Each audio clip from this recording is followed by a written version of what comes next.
Kagulat World, isang araw na lang at muling magbabalik sa court ang Filipina tennis sensation na si Alexandra Alex Ayala sa kanyang unang laban sa 2025 Kinoshita Group Japan Open WTA 250 sa Osaka. Matapos ang ilang linggong pahinga mula sa Wuhan Open, handa na siyang muling makipagsabayan sa pinakamahuhusay na manlalaro sa mundo. Sa unang round ng torneo, makakaharap ni Ayala ang Japanese qualifier na si Natsumi Kawaguchi. Si Kawaguchi, na may world ranking na 150, ay kilala sa kanyang agresibong estilo ng paglalaro at solidong baseline game. Ang laban na ito ay magiging isang malaking hamon para kay Ayala, ngunit isang pagkataon din upang ipakita ang kanyang galing at makuha ang unang panalo sa Japan Open. Ang Japan Open ay bahagi ng tatlong magkakasunod na WTA 250 tournaments na sasalihan ni Ayala sa Asia, kabilang ang Guangzhou Open at Hong Kong Open. Layunin niyang makamit ang kanyang unang WTA level title at mapalakas ang kanyang world ranking. Nakasalukuyang nasa career high na world number 54. Ang tagumpay sa Osaka ay magiging malaking hakbang patungo sa kanyang pangarap na makapasok sa top 50 ng WTA rankings. Ang laban ni Ayala ay hindi lamang para sa kanya, kundi para sa buong bansa. Ang kanyang tagumpay sa Miami Open noong Marso, kung saan tinalo niya ang mga kilalang manlalaro tulad ni Jelena Ostapenko, Madison Keys at Iga Swiatek ay nagbigay ng malaking inspirasyon sa mga kabataang Pilipino. Ang kanyang muling pagbalik sa court ay isang patunay ng kanyang dedikasyon at pagmamahal sa tennis at isang pagkakataon upang muling ipagmalaki ang Pilipinas sa buong mundo. Huwag palampasin ang pagkakataon na masaksihan ang laban ni Ayala laban kay Kawaguchi. Ang Japan Open ay isang malaking plataforma para sa kanya upang ipakita ang kanyang galing at makuha ang inaasam na tagumpay. Suportahan natin ang ating kababayan at ipagmalaki ang kanyang mga tagumpay sa international tennis scene. Ang buong mundo ay nakatingin sa kanyang bawat galaw at tiyak na ang unang laban ay magiging simula ng isa pang makasaysayang chapter sa karera ni Alexandra Ayala. Buong Osaka at ang buong mundo ay nakatingin kay Alexandra Alex Ayala habang papalapit ang kanyang unang laban sa 2025 Kinoshita Group Japan Open, isang WTA 250 tournament na magsisimula sa October 13 sa Osaka.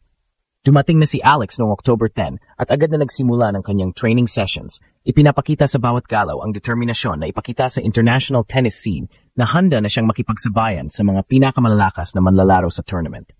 Ang kanyang first round opponent ay si Natsumi Kawaguchi, isang Japanese qualifier na may world ranking na 150.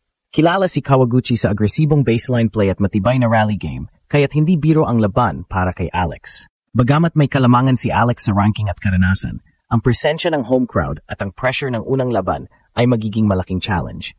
Ito rin ang pagkakataon ni Alex na ipakita na ang mga kamakailang panalo at magandang performance niya sa 2025 season ay hindi lamang swerte,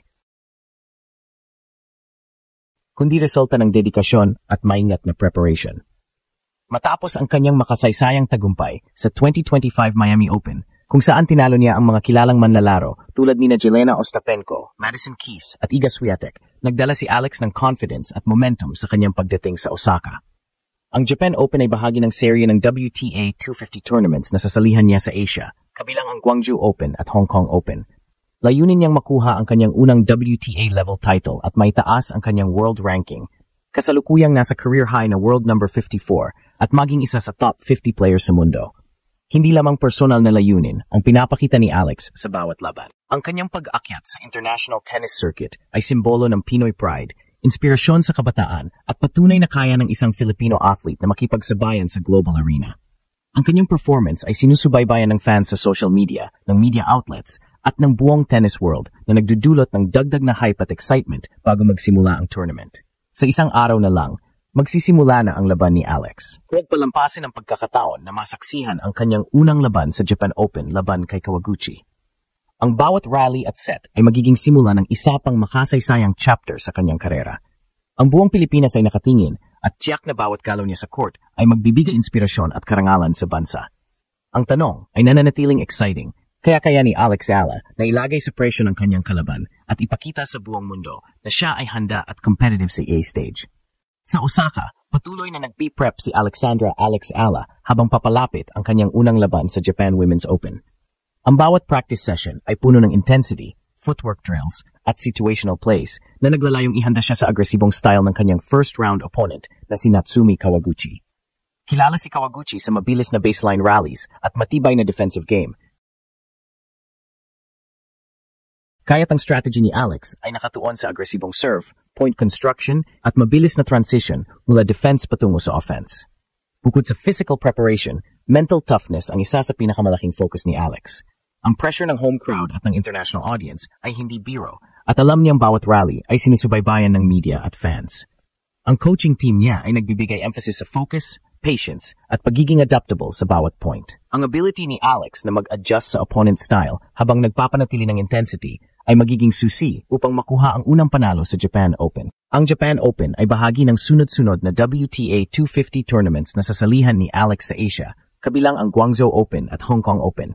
Ang kanyang layunin ay hindi lamang manalo sa bawat laban kundi taas ang kanyang world ranking, kasalukuyang nasa career high na world number 54. Ang unang panalo sa Osaka ay magiging malaking hakbang para mapalapit siya sa top 50, isang milestone na magpapatibay sa kanyang status bilang racing star sa global tennis scene. Ang significance ng kanyang laban ay higit pa sa personal achievements.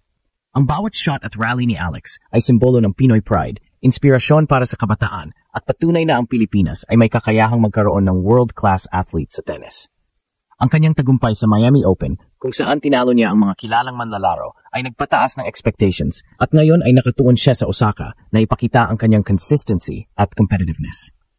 Bilang paghahanda, ang social media at international media ay abala sa pagbibigay updates tungkol sa training sessions ni Alex. Ang anticipation para sa first round match ay tumataas sa bawat araw. Habang papalapit ang araw ng laban, nararamdaman na ng mundo ang energy at excitement na dala niya. Handa na ba si Alex na ipakita ang kanyang galing at ilagay sa presyon ang kanyang kalaban? Ang sagot ay malalaman sa bawat set at rally at siguradong bawat galaw niya ay magbibigay inspirasyon at karangalan sa buong Pilipinas. Isang araw na lang at magsisimula na ang laban ni Alexandra, Alex, Ayala sa Japan Women's Open. Ang focus ni Alex ay malinaw. Simula ng torneo ng malakas at makuha ang unang panalo laban kay Natsumi Kawaguchi. Ang unang round na ito ay hindi lang basta laban. Ito ang pagkakataon niyang ipakita ang kanyang preparation, mental toughness, at kakayahang mag-adjust sa aggressive baseline style ng kanyang opponent. Para sa buong Pilipinas, ang laban na ito ay higit pa sa individual achievement. Ang bawat set ni Alex ay simbolo ng Pinoy pride at inspirasyon sa mga kabataan na nangangarap sa tennis. Habang papalapit ang kickoff ng match, tumataas ang anticipation sa social media at international media outlets. Handa na ang buong mundo na masaksihan ang bawat galaw ni Alex. Isang araw na lang at magsisimula na ang bakbakan. Kaya nga ba niyang ipakita sa Osaka na kaya niyang ilagay sa presyon ang kanyang kalaban at ipagmalaki ang Pilipinas sa international tennis scene? Ang sagot ay malalaman sa bawat rally at tiyak na ang bawat tagumpay ay mag-iiwan ng markang inspirasyon sa lahat ng Pinoy fans.